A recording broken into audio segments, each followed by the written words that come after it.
හුඟක් අයගේ කතාවක් තියෙනවා පළාත් පාලන ආයතනවල සමහර වෙලාවට අවිධිමත් විදිහට තමයි වැඩ කටයුතු සිද්ධ වෙන්නේ. සමහර අයගේ ඕන එපාකම් වලට එහෙම නැත්නම් දූෂණයේ ඉහවහ ගිහිල්ලා මෙන්න මේ වගේ කතා ටිකක් තියෙනවා. මේකට හොඳම විසඳුම පළාත් පාලන ආයතන ඩිජිටල් කරන වැඩපිළිවෙල කියලා වර්තමාන රජයේ ප්‍රතිපත්තිමය තීරණයකුත් මුලින් අරගෙන තියෙනවා. මේක ක්‍රමවත් කරන්න ඕනි කියන කතාව. අපි කතා කරමු අද දවසේ අපේ ආරාධිතයා විශේෂයෙන්ම ප්‍රවීණ පරිගණක ඉංජිනේරු ඒ වගේම ඩිජිටල් අමාත්‍යාංශයේ උපදේශක සුමුදු රත්නායක මහත්මයාත් එක්ක මේ පළාත් පාලන ආයතන ඩිජිටල්කරණය කරාම මොකද වෙන්නේ? ඒක කොහොමද කරන්නේ? මේ වගේ තැනක මේ ක්‍රමේ කරන්න පුළුවන්ද? අපි මේ ගැන කතා කරමු. අයිබෝන් සුබෝදෑසනක් ඔබතුමාට. අයිබෝන් සුබෝදෑසනක් අනිල් මන්සංක.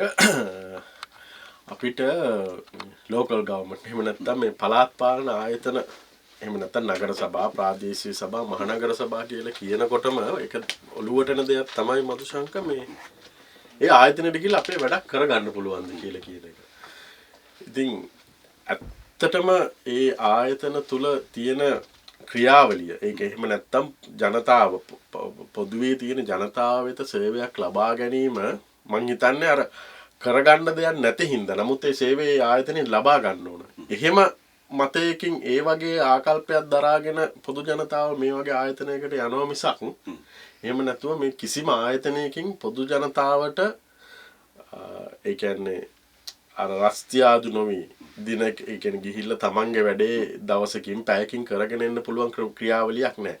අනිත් පැත්තෙන් දැන් දූෂණය ගැන කතා කරද්දී කුණු ටැක්ටරේ ඉඳන් පගාව ගන්නවා. ඒක නෙකට කතන්දරේ නගර සභාව ප්‍රාදේශීය සභාව කියලා කියන්නේ ගෙදර තියෙන කුණු ටික අපි පරිපණම් ගෙවලා මේ හැමදේම කරලා සේවාව ටික සපයන්න අපි වෙනම මුදලක් ගෙවලා තියෙද්දි නැවත ආයෙ සේවය ලබා ගන්න ඒක හදලා තියෙන මේ ඇතුලේ තියෙන ක්‍රියාවලිය එහෙම නැත්නම් මේ ඇතුලේ තියෙන විවේය හදලා තියෙන්නේ ලේසියෙන් කරන්න පුළුවන් වැඩ ටික මේ මధుසංක අමාරු කරලා තියෙනවා.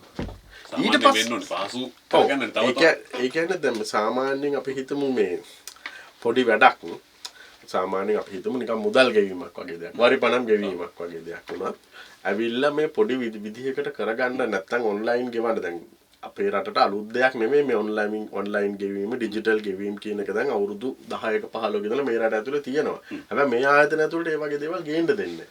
මොකද එහෙම ගෙනාවොත් අර ඇවිල්ලා මිනිහෙක් එතනට කවුරු හරි අපේ රටේ ජනතාව ඒ වගේ තැනකට ඇවිල්ලා අර මේ රස්තියාදු කිරීමකින් තොරව එහෙම සේවයක් ලබා දෙන්න ඒ කට්ටිය කැමති නැහැ. මොකද ඒ කට්ටිය හදලා තියෙන ක්‍රමවේදය තමයි මේ ආයතන ඇතුලේ ඒ කියන්නේ තිබුණ දේශපාලන ඒ සියලු දේ එකතු වෙලානේ උතන බොඩ කරලා පළාත් පාලන ආයතන යන්නේ.